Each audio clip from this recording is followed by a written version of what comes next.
All right. I'm recording in 5, 4, 3. Howdy, music fans. This is Dave Hodge, back again to reveal my 100 favorite recordings of the year by 100 different artists. You can see and hear them all on my website, hodge100.com. Further details to come momentarily. What up, Mike? Toronto. VK on the beat. Check. I'm in Toronto where you wanna get the city love. I'm from Toronto where you wanna get the city love. I'm in Toronto like we wanna get the city love. My city love me back for my city love. Welcome to episode 1807 of Toronto Mic'd, proudly brought to you by retrofestive.ca, Canada's pop culture and Christmas store. Great Lakes Brewery. Order online for free local home delivery in the GTA. Palma Pasta.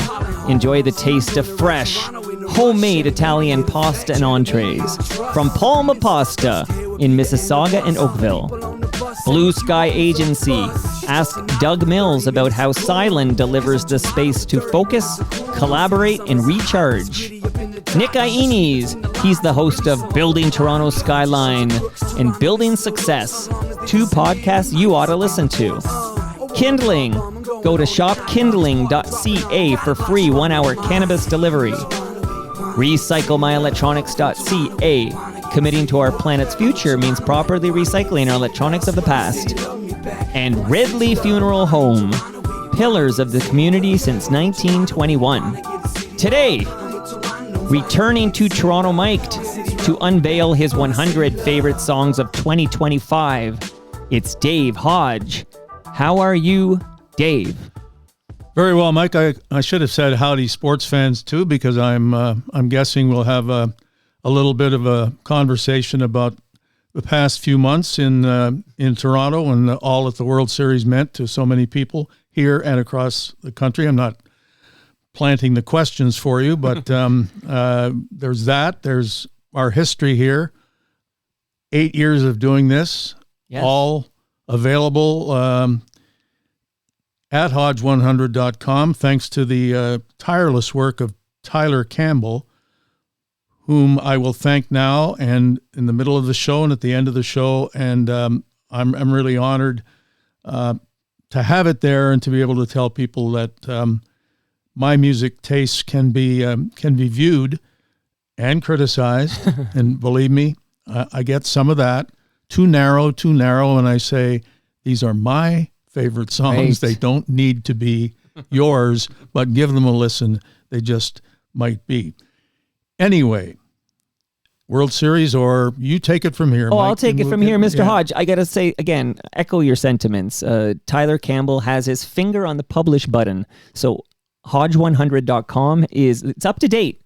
And it's going to go live literally right after I publish this episode of Toronto Mike. So there's a bit of a domino effect here. So we're going to record. I'm going to publish this. Then Tyler is going to publish his. We're going to turn our keys simultaneously. And everybody can see the Hodge 100 for 2025, of course, at hodge100.com. So thank you to Tyler. I just pulled a 12-second clip of you on the Hodge 100 for 2024. So about a year ago, I was lucky enough to be visited by you, Dave, and you said this at the very end of the episode. When we're here 12 months from now, I don't want to make a political statement, but God damn it, I hope number 1 isn't YMCA by the Village People. And that was a legit belly laugh from yours truly. Great line. Will we hear some Village People on the Hodge 100 for 2025?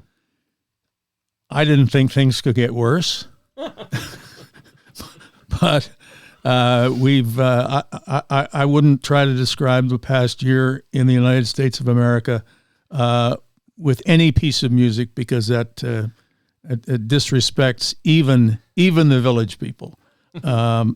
Let's stay away from that. We have a rule at the dinner table: no Trump, and we break it 4 or 5 times a week. Yeah, I just listened on the way in. Yeah. It's always a good question to me. What did you listen to when you drove wherever I was driving? And I listened to Frank Turner singing a song called "Sand in the Gears," which is basically 4 more years of, and that was, before we knew it was going to be 4 more years. Right. Yeah, Frank. We'll talk about Frank. We'll talk later. about Frank You for bet. sure. It's not a Hodge100.com without Frank talk, so for sure. But a great line from the VP of Sales. He says, "The Americans have Thanksgiving. We have the Hodge 100. It should be a national holiday here as well." Well, and it does line up very nicely that I have this, which is going to be one highlight of the day. I have National Football League the rest of the day and night, which is going to be another highlight. And I have my dinner here beside me, and my wife is going to be thrilled, not by the football. She will hear what we're talking about now and know all of these songs because I play them all the time. But her highlight will be lasagna that she doesn't have to cook. So thank you to Palma Pasta for sending over the lasagna for Dave Hodge and his wife. She doesn't have to make. She has to heat. He has a heat. That's right. It takes about 45 minutes to an hour, as I recall. Now, let me ask you, you mentioned the 2025 Blue Jays. So before we get to the nuts and bolts there, in your many years of following professional sports, can you recall a more surprising result for a team where you compare what you thought of the 2025 Blue Jays in April, for example, April 2025, and the result we got? There's probably a bigger surprise somewhere. Certainly this wasn't expected. At the start of the year, were the Jays going to make the playoffs? Probably 70-30 no. Right. Were they going to be in Game 7 of a World Series, 99-1 no. But what I'll take with me from the 2025 World Series will be, first of all, the best World Series I've ever seen from the standpoint of a baseball fan who appreciates all that the game can provide, especially the unexpected. And there is crying in baseball. I mean, there were about 10 things that could have gone right and given the Blue Jays the World Series title, and one by one to at least 10, they went wrong, and somehow they didn't win. But watching all of that unfold and watching baseball all my life and realizing that you never know what the game can produce in terms of how did that happen, why did that happen, and then talk about it afterwards as if you're talking football and it is Monday morning quarterbacking. It was an amazing event, and the Jays were crying and they had a reason, and so did the fans. But standing back from all of that and looking at as a baseball fan, it was amazing, and so many veteran baseball writers, reporters, commentators have said best World Series ever. And that's how I'm going to remember it. The other day I was biking with my 9-year-old and my 11-year-old, and they started telling me, Daddy, do you remember when you were running around the house? I guess my arms were flailing over my head and I was running. It's happening. It's happening. I guess I was doing this thing as we entered the bottom of the ninth of Game 7, and it's happening. It's happening.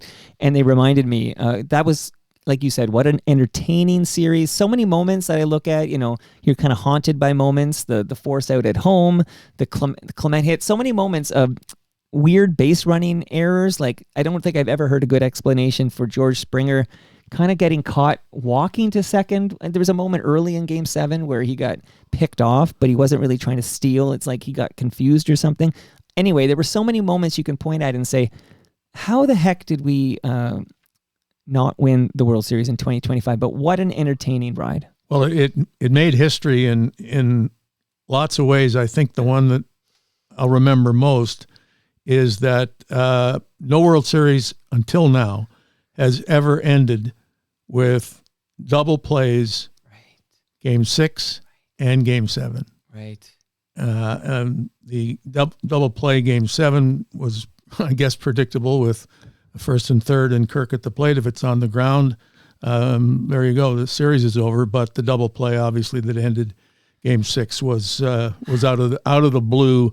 Not to make any kind of a pun with respect to the Blue Jays or the Dodgers, who wear the same color. But let's hope. Hey, now the Jays have just given $200 million to Dylan Cease, who is a durable strikeout first pitcher who has some inconsistency in his past, but he'll make every start. He'll strike out a lot of batters. And he has a history of good year after bad year after good year. Last year his ERA was 4.5. You'd like it 2.5. You'd take 3.5. 4.5's no good. So if he bounces back from that, the Jays are in luck. And I think it's good. It's not a left-hander. They would like a left-hander, I think, or would have liked a left-hander. I would have liked to see them sign a lefty. Maybe that's still in the cards somehow, but I think the next signing, if there is one, is going to be a bat. And as soon as the 25 World Series ended, baseball fans were starting to make their Blue Jays hopes and dreams for the next year. What of Bo Bichette? Well, I think he says he'd like to be back. Why wouldn't he say that? I think. They can do without him. That doesn't sound quite right, but I don't think he's a shortstop anymore in their plans. I don't know about other teams, but they can put Clement at second base every day, Barger at third base every day. I'd like to see Barger be an everyday player with Jimenez at shortstop. It doesn't mean that they won't miss Bo Bichette's bat, because before he got hurt, he had more hits than anybody in Major League Baseball. So you can use a guy like that, and you don't want to say you don't need him or want him, but somebody else is just liable to pay him more money than the Jays will, because, as I say, the Jays do have an alternative that makes some sense, and then that money can go to Kyle Tucker or whatever kind of, maybe that's at the top of the free agent list and they're not quite there, but they can add a bat somewhere else if they don't sign Bo. I think it's 50-50. He'd like to be back. They'd like him back, but it doesn't mean it's going to happen. Question came in from Toronto Boris. No relation to Toronto Mike, but Toronto Boris writes in, can you ask Dave Hodge what would be his entrance music, your walk-up music, if you were playing for the Blue Jays? That's, I don't even, I pay no attention to that, and yet some people, it's terrific that who does the pink? Oh, Davis Schneider, I believe. Oh yeah, no, I was with a friend at the game, and that's all he could talk about was, isn't it great that Davis Schneider picks that walk-up music? What would it be? I don't know. It wouldn't be appropriate. It would be alt country, indie rock, Americana, having nothing to do with the excitement of the 96-mile-an-hour fastball that I was going to swing and miss at. So I'd have to give a lot of thought to what. Actually, it might be. Okay, I'm wearing a Skinny Lister hat today, so I'm going to say it's a song called "Kathy" by Skinny Lister. Okay, there you go. Yeah. Now, I know you love your baseball, and I know you love your hockey, and of course, you're going to be watching football all afternoon. Well, are you a big basketball fan? Not really, although I know that the Raptors are as hot as can be, and that's a bit of a surprise, given what was expected and given the way they started. And I know some people who were at last night's game, and there's nothing better than a buzzer beater to win, and Brandon Ingram has been terrific, and Scotty Barnes. So, but do I watch every game? No. Do I watch the last 2 or 3 minutes of many games? Yes, if you know what I mean. I do. It's funny because I think the moment that buzzer beater, and that's the 9th win in a row, I believe, I think around that same moment, William Nylander was scoring in overtime to get the Leafs a couple of points. Well, there you go. So what's all the fuss? The Leafs won. The Leafs won. The Raptors won. The Jays signed a big pitcher. And you know, everything is great. It's cold outside. It's crisp and bright. And here we are talking music. Well, hey, let's get to the music. As you said, and I got the records here. I had the aforementioned Tyler Campbell go through the archives, and he tells me the first top 100 of the year that you did on Toronto Mike was 2018, which makes this our 8th year in a row. And I want to make sure you know, Dave, that it's an absolute honor and privilege to have you visit every year and share your love of music. Why do you do this? Why do you assemble a list of 100, and not just 100 new songs, but 100 different artists? Well, I used to do albums, and I thought that was too easy. I wanted to, I do it because I like it. Obviously, it keeps me up to date with the music of the day, and I think that keeps me feeling younger, if not actually being younger or looking younger. And I can relate to younger people who like this same kind of music. I enjoy doing it. I enjoy presenting it here. Being with you and unveiling it the way we do. And I enjoy thanking Tyler Campbell every year, and I enjoy lasagna for dinner, but that's somebody else's biggest reason for me being here. So, it's a labor of love. And how difficult is it? Obviously, I don't sit down 2 days ago and decide which 100 songs I'm going to pick. I start on January 1st, and nothing comes out on January 1st. So I wait a week or two or a month and make a list. And this year's list, 100 songs came from a list that is about 530 songs on the list. So I could make, a second 100, third 100, whatever. But I'm not crazy enough to do that. I'm just crazy enough to do this. I get so many posts, either comments or emails or posts on social media of people who anticipate this. Like, they can't wait for the Hodge 100 for 2025. And I always get, notes following the publication of that year's Hodge 100. And I did get a note from a gentleman who I hope to see Saturday at Palma's Kitchen in Mississauga. I hope he comes out to TMLX 21, noon to 3 p.m., by the way. Everyone eats for free, and we got Great Lakes beer there too, but I digress. Okay, so his name is Greg Siskinen, and Greg Siskinen posted comments, and then following that, he sent a question for you, but he wrote, Dave Hodge's last 100 turned me on to Waxahachie big time, and then he showed me a screen cap. He says he called it the Hodge effect. His top artist of 2024 was Waxahachie, and that's because he learned about Waxahachie from the Hodge 100. Well, and that's another reason that I do this, to introduce your listeners and maybe their friends to music that they might not otherwise know. And here we have an example of somebody who has become a big fan of somebody who topped my list last year. This may get a little confusing for people who aren't familiar with Waxahachie, but that is a stage name for a singer named Katie Crutchfield. Can also double as the name of her band. And she has, been a favorite of mine really for a few years. She is also in what we'll call a super group called Snowcaps. What if I follow along here? Yeah. So, okay, you just said Snowcaps, but I'm going to read Greg's question because then you can pick it up. Sure. Since you're talking Snowcaps. Because Greg's question for you is, again, he says, thank you for introducing me to Waxahachie a year ago.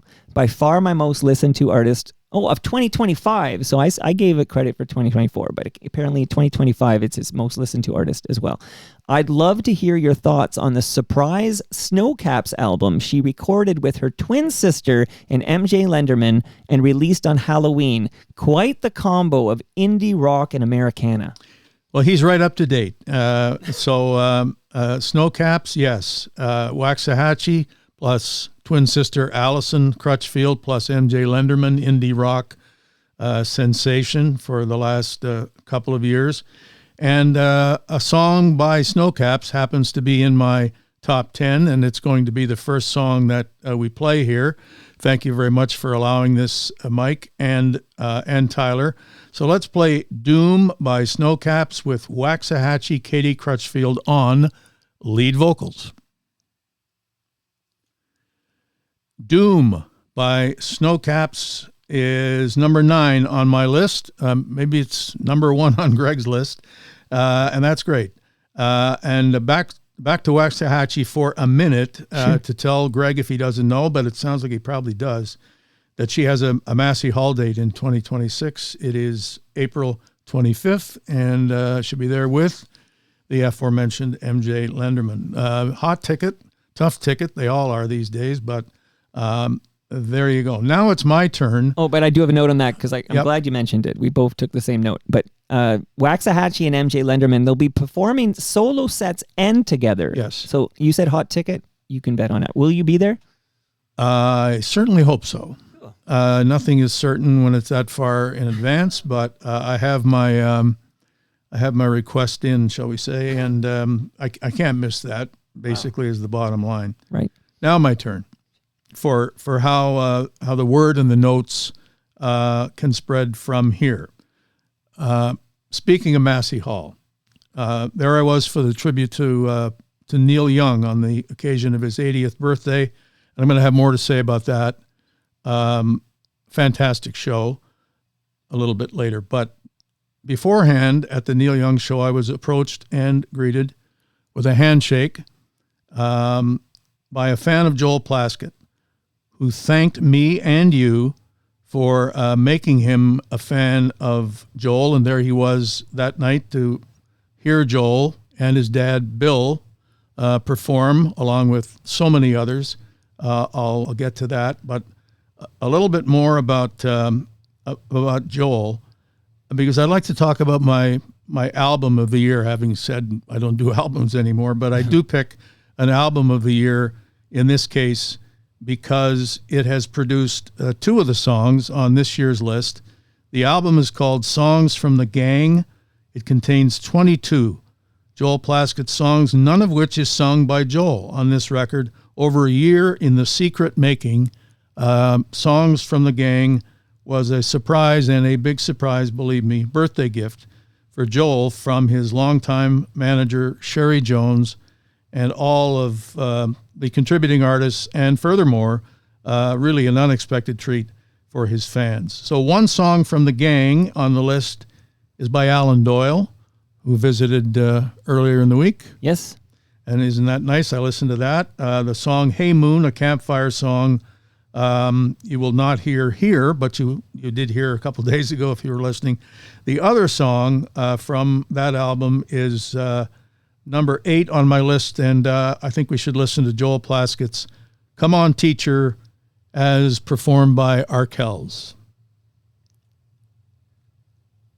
Arkells doing Joel Plaskett. And the album, pick it up if you haven't, and especially if you're a Joel Plaskett fan. It is terrific. Not that the originals aren't better, but this is really something. The way these songs have been treated by others. And Max Kerman, the lead singer of Arkells, is as big a Joel Plaskett fan as there is. So the album had to include Arkells, and so did my list. When you listen to the Alan Doyle episode, and I thought Alan was fantastic. It was great to get him here in the basement. I hope you caught the hello from Alan to you. I did. I think he called me Dear Dave or Sweet Dave or something like that. Tender moment there. And it sounded like, it sounded like the entire province of Newfoundland was welcoming me.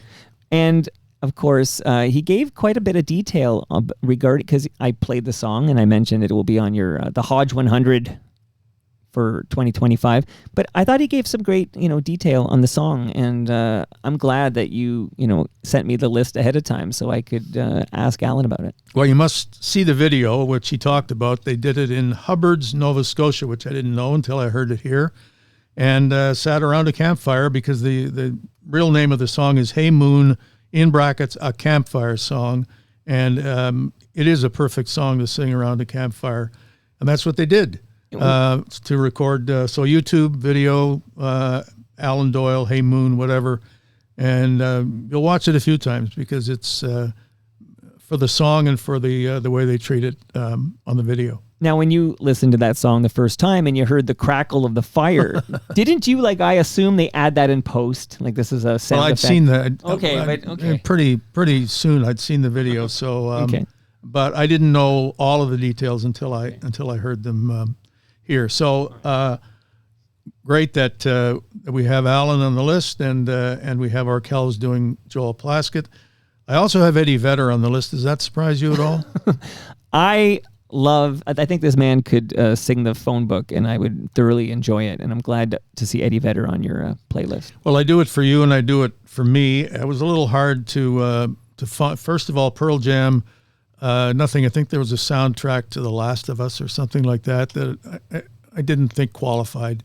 But I found a single by Eddie Vedder, one single, and as far as I know, that's the only thing he released this year. It just happens to be, all of this is flowing nicely together, a cover of a Neil Young song, So Why Don't We Hear The Needle and the Damage Done by Eddie Vedder.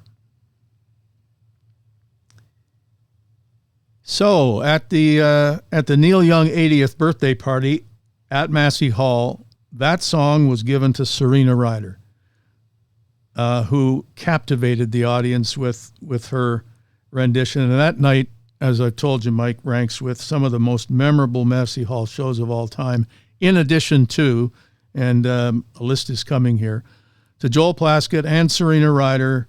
The lineup included Jim Cuddy, Dallas Green, Tom Wilson, Sarah Harmer, William Prince, Matt Mays, Julian Taylor, Peter and Leah of July Talk, and a string of guitar gods, Luke Doucette, Colin Cripps, Gordie Johnson, Big Sugar, Wow. and your friend Ian Blurton, Wow. who kind of stole the show at times. It was just amazing stuff. Musical director was Aaron Goldstein, and he put it all together in a few days, and it was magical. I know I've forgotten some people.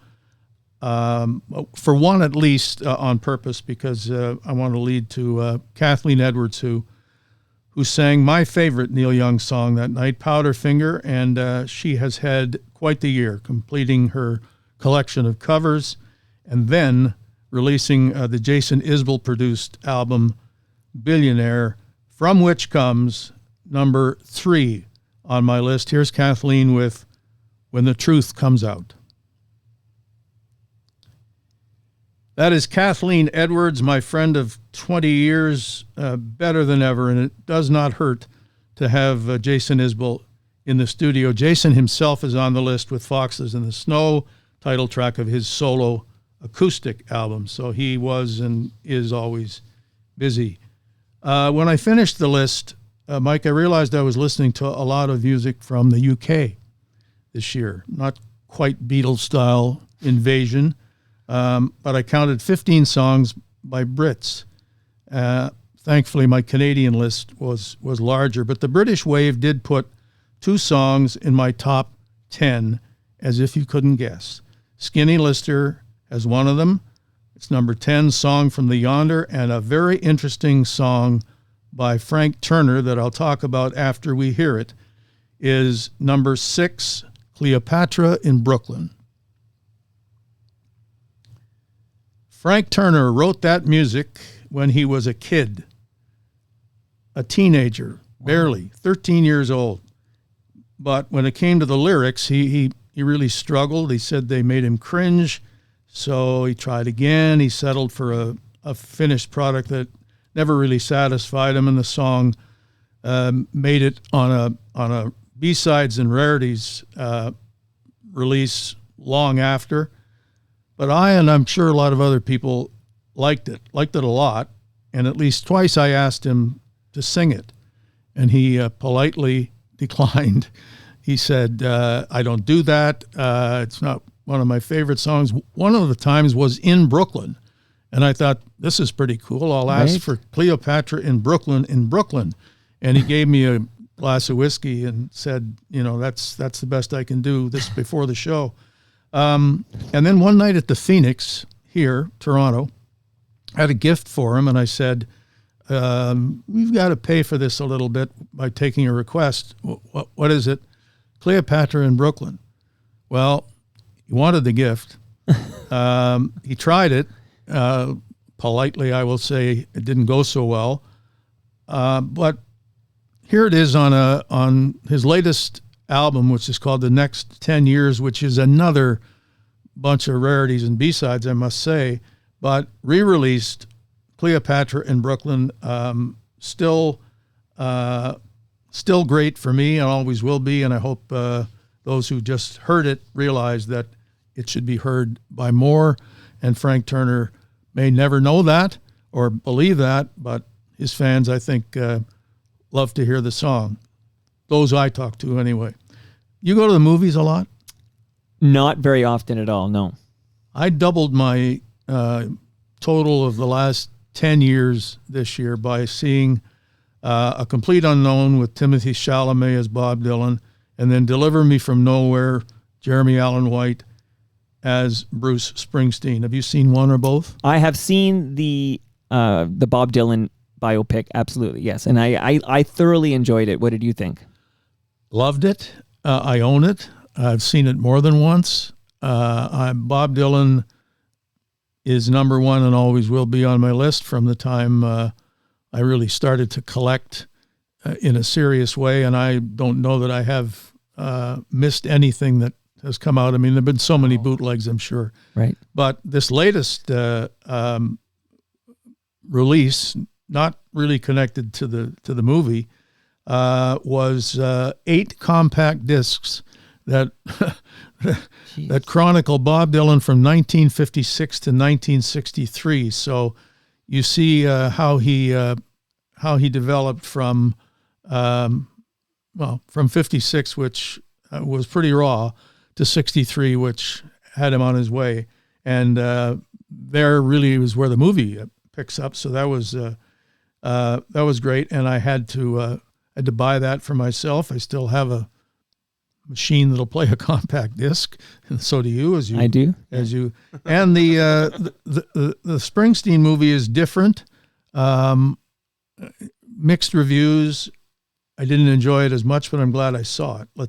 I will see it, Dave. Like, it's absolutely on my list. I'm going to see it. Well, and he released a box set, which his fans have been waiting to hear electric versions of Nebraska songs for all this time, and so the electric version of Atlantic City is on my list this year, and a Bob Dylan from the box set.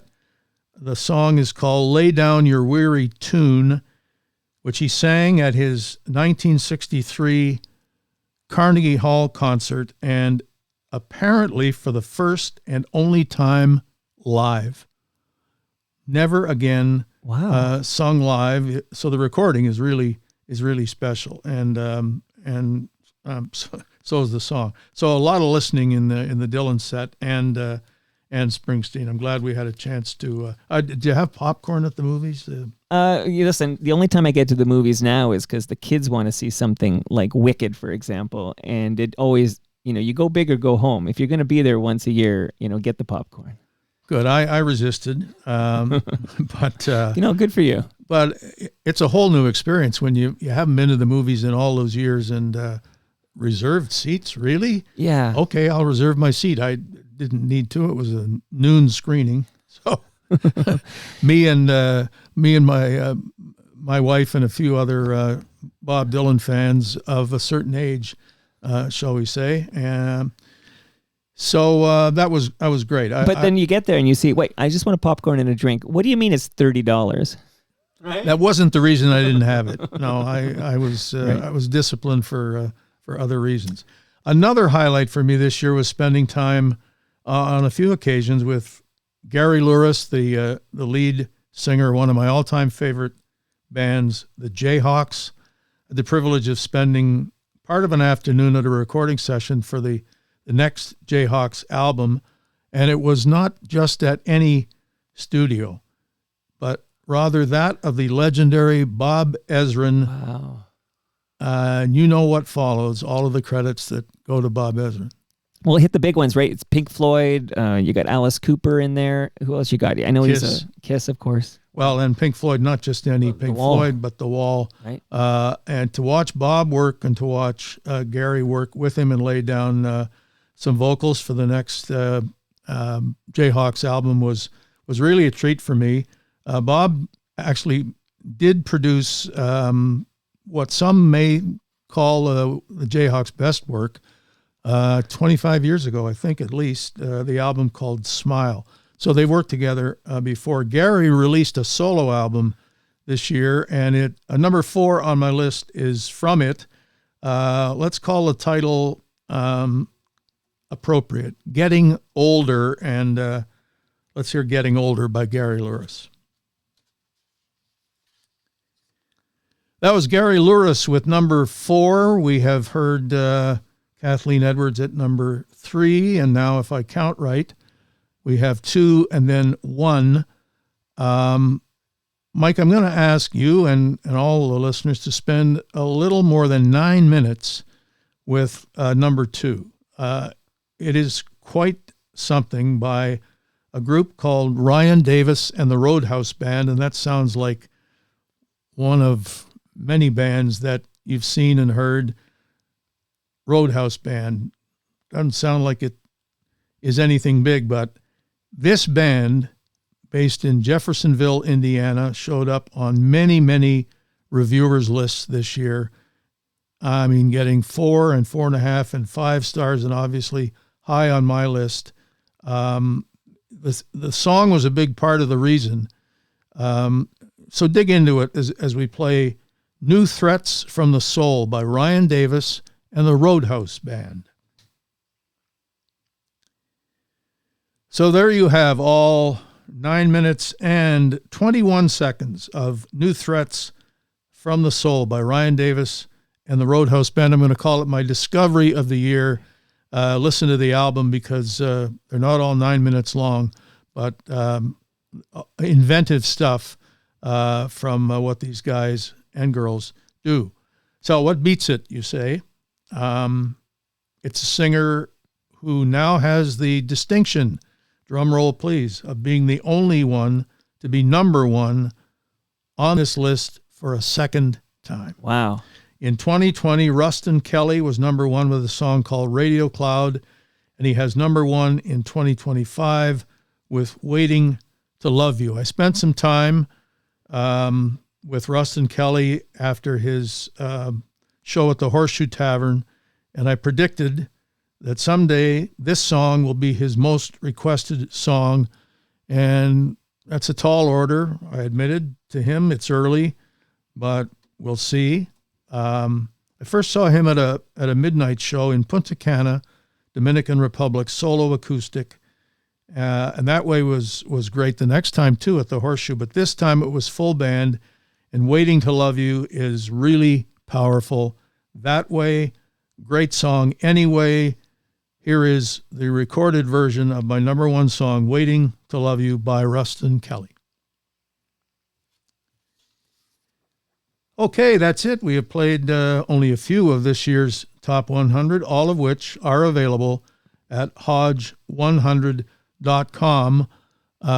Couple more plugs before we say... Well, actually, I was hoping I could just do a little mop-up before we get to... well, the floor is yours. You can take as long as you want. But a few quick things. One is, you did allude to the fact that we both love Pearl Jam. So if people haven't heard, every episode of Dave Hodge on Toronto Mic'd, and that's shame on you. You can find all the episodes of Dave Hodge in the Toronto Mic'd archive. You can listen to them now. But it was a wild moment when both of us, big Pearl Jam fans, revealed our favorite Pearl Jam song is a cover called Crazy Mary. I think of all the entire catalog, the odds that we would both gravitate towards this cover, I think the odds were astronomical. It was a revelation, and we kind of validated each other, I think, by being able to go that deep into the Pearl Jam collection. Well, they have so much great original material. It's wild that we would say our number 1 song is a cover. Well, and because we talked a lot about that song and played it, I researched or tried to research a little more about where Crazy Mary came from. It was on a tribute album to a singer named Victoria Williams, and the tribute album was basically to support her in her battle with MS. Right. Sweet Relief. Yeah. And I saw one note on the internet that said every song on the album was a Victoria Williams song except Crazy Mary, which told me, wait a minute, Victoria Williams didn't write Crazy Mary, because I know Eddie Vedder didn't write it. And then I saw a note that the keyboard player for Toto was the writer of the song Crazy Mary. There was only one mention of that. I think his name was David Paich, Paich, I think, if you want to look it up. But everywhere else I looked, Victoria Williams wrote the song. Well, as luck would have it, my guest tomorrow is the biggest Toto fan I know, a gentleman named Stu Stone, and we're absolutely going to talk about this. Yeah, I had always assumed all of these songs on the tribute to Victoria Williams were her songs, the same way all of the songs on the Joel Plaskett tribute are Joel Plaskett songs, as tribute albums should be. And I don't know, but it clearly said Toto's keyboard player wrote the song, and that every other song on the record had been written by Victoria Williams. So you've blown my mind, Dave, because until this moment, I just assumed that was a. See, I'm all choked up. I'm so blown away. I assumed it was a Victoria Williams original. Of course, I've heard her version a bunch of times. Yeah, and it's so un-Toto-like. Like, it's not exactly yacht rock. I don't know. You can't believe anything or everything you well, we'll get to the bottom read of on this. the internet. It doesn't. Yeah, it's not the biggest item of this day. I would like to mention, if I could, sure, the other Canadian singers. I got a couple more mop-ups here, Dave, and then let me do this first. Okay, then go ahead. Then we can mop up and just. Sure. I just want to say that each one of these artists is a reason to visit the website and to listen to the 2025 offerings. And I know most of these people, so sure.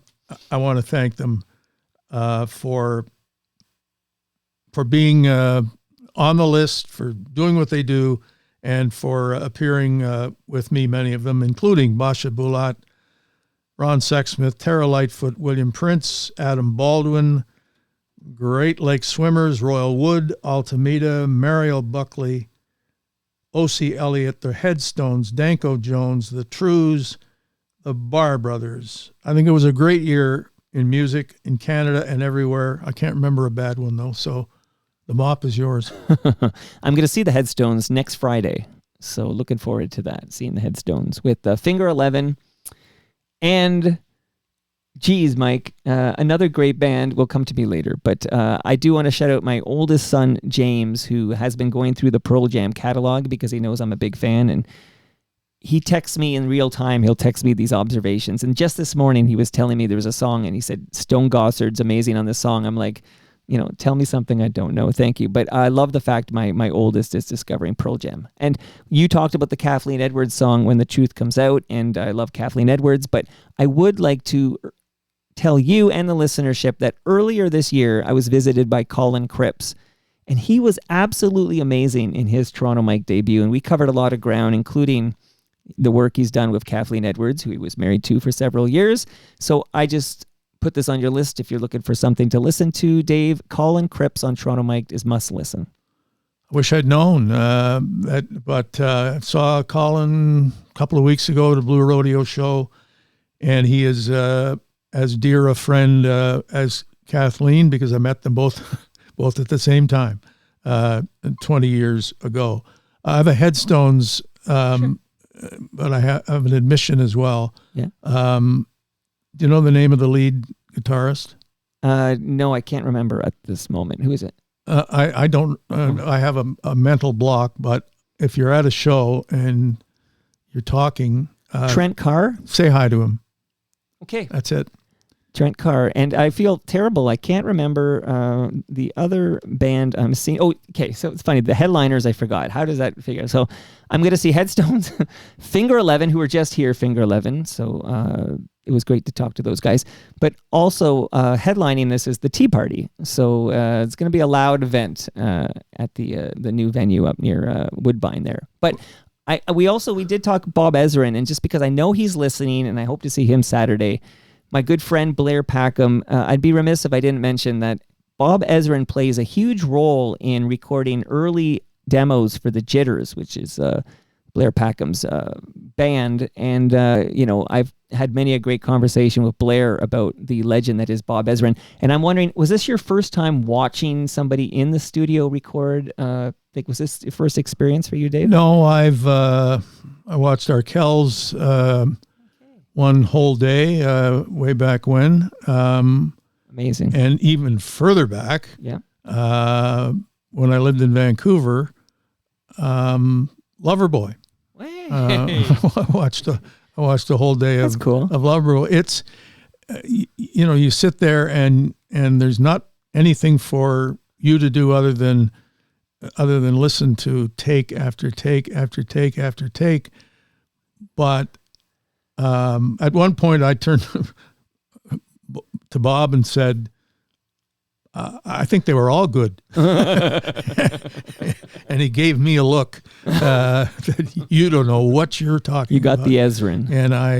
And no, I didn't. And we were going out to dinner after, so amazing. Maybe I wanted to get going. One last question for yep. you, which is I have your 100 here, and because you're listening to this podcast, it means you can now see Dave Hodge's complete list of 100 songs for 2025 at hodge100.com.